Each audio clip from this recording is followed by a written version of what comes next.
Recently, I've been getting a lot of questions about what we do for work in Japan. To be honest, I was initially hesitant to recount our story.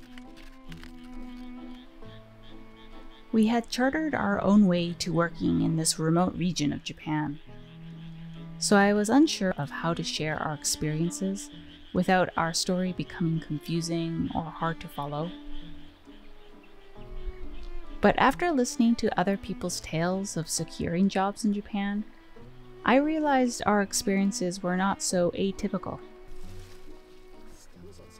Like many others, we faced the daunting task of navigating the job market, honing our professional skills and networking while grappling with the Japanese immigration system. It was a challenging and humbling process, but ultimately it led us to where we are today.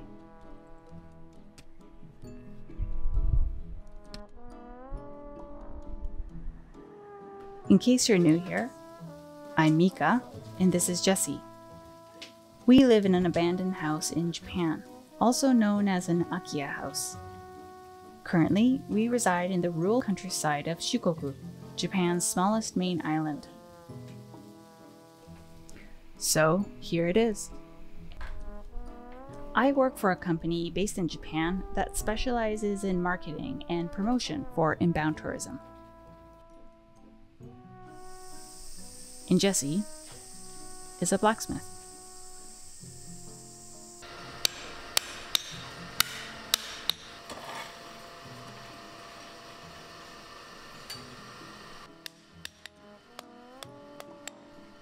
Before I get into it, let me get a few disclaimers out of the way.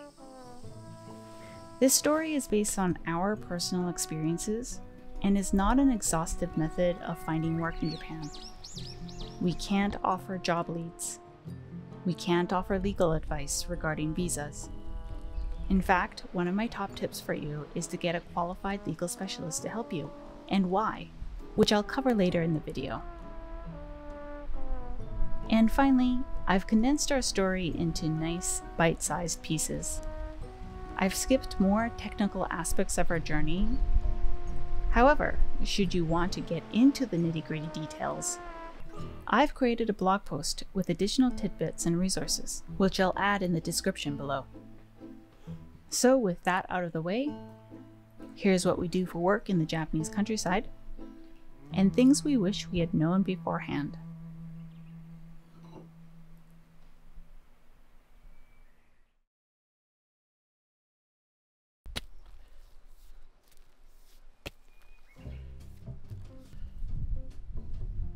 I work remotely for a Japan-based inbound media company. That sounds really complicated, but simply put, I do various tasks, which include English writing, SEO, design work, editing, and many other responsibilities. Despite the challenges of finding work in a specialized field, Jessie secured a job as a blacksmith. This was due to his past metalworking experience, which gave him the necessary credibility and references to acquire his current visa. We both have an engineer/specialist in humanities/international services visa. This visa is one of the broadest work visas you can get in Japan. The business types and occupations included in this visa are pretty diverse, including teachers, accountants, corporate salespeople, and much more. The visa criteria are based on one of two factors: your relevant academic and professional background, and second, your ability as a foreigner to perform tasks that may be difficult for non-native English speakers. In our case, our work is connected to both factors.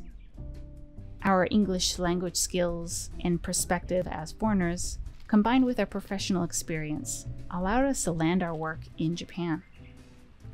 Although English proficiency was a necessary skill for our work, we also needed Japanese language ability. When we first arrived in Japan, we weren't a shoo-in for the jobs we have now. Like many before us, we came to Japan to teach English. Jessie came on the JET program, and I found work at an Eikaiwa, an English conversation school. Our employers processed our paperwork and helped us get set up in Japan. We were able to secure an apartment, open a bank account, and register at the city hall. As we were teaching English, we made sure to actively seek out fresh opportunities that could broaden our perspectives. This was such a valuable time for us because we got to explore the job market, discover effective networking methods, and work on improving our transferable skills to become more attractive candidates for other career paths in Japan.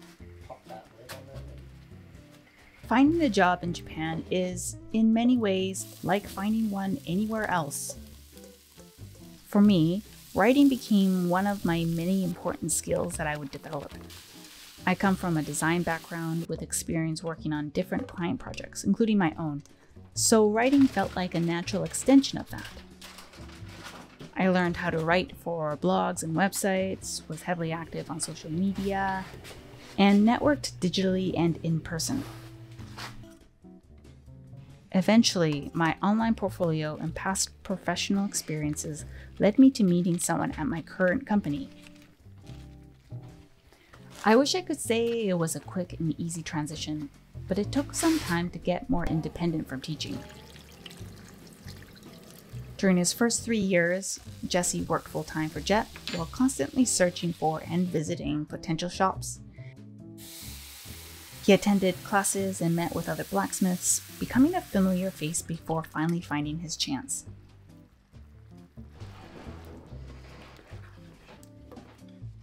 Our journey in Japan has been quite a roller coaster ride, and there is still a lot of uncertainty ahead. Despite gaining valuable experience, there are certain things that I wish I'd known earlier. In the hope that our experience can help others, here are my top tips for anyone considering a move to Japan under similar circumstances.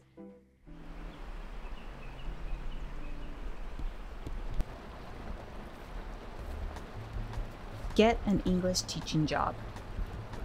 I know, this isn't the thing most people want to hear. While this is certainly not the only way to get work in Japan, for us, teaching English was the most stable way to get set up in Japan. You can set up your bank account, you can get an apartment, you can get an address so you can register yourself at City Hall. It allowed us to check out our options, network, and build relevant skills for the work we wanted to do, all while earning a stable monthly income. At first, the thought of taking the step might seem daunting. Initially, Jesse and I were hesitant about working as teachers in Japan. We knew it was a necessary compromise to achieve our long-term aspirations. However, as we started our new jobs, we quickly grew fond of our students and colleagues. Our time as teachers ended up becoming an unforgettable chapter of our lives. What we thought was a sacrifice was actually one of the most cherished moments of our early days in Japan. Get an immigration lawyer. This tip was so important that I was tempted to put this as my #1 tip. If your dream job isn't able to assist, or you're just figuring out your options, navigating the visa process on your own is, dare I say, impossible unless you have an immigration specialist. A gyosei shoshi is a lawyer, paralegal, or administrative scrivener who is qualified to prepare legal documents on administrative matters, such as immigration. Frankly, neither Jesse nor I would be in Japan without one. They have been an invaluable resource for visa concerns, explained the complexities of applications, prepared documents on our behalf, and helped alleviate the stressful period that comes with visa applications. If they only speak Japanese, bring an electronic translator, or find a Japanese-speaking friend willing to help translate. Pay your friend by doing their laundry, cleaning their house for a year, whatever it takes. Save your yen and get a lawyer.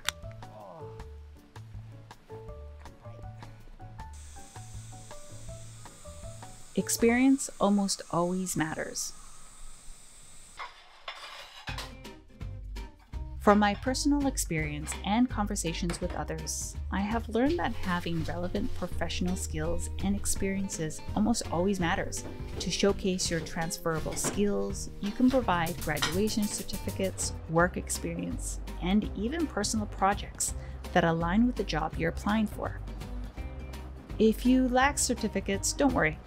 You can acquire new skills while working, teaching, or studying in Japan. My professional background only counted for a portion of my work profile, and it was ultimately my writing in Japan that opened those doors for me. Our years in Japan have been one of growth, perseverance, and adaptation. While it has presented its fair share of challenges, we have found our own way to thrive both professionally and personally in the picturesque Japanese countryside. While this won't paint a step-by-step picture of how to find work in Japan, I hope our story inspires you to think outside the box and pursue your own tailor-made paths to working in Japan. Do any of you have interesting stories about finding work in Japan? Let me know in the comments below. If you haven't already, please give me a thumbs up and subscribe for more videos about life in the Japanese countryside. Until next time, bye!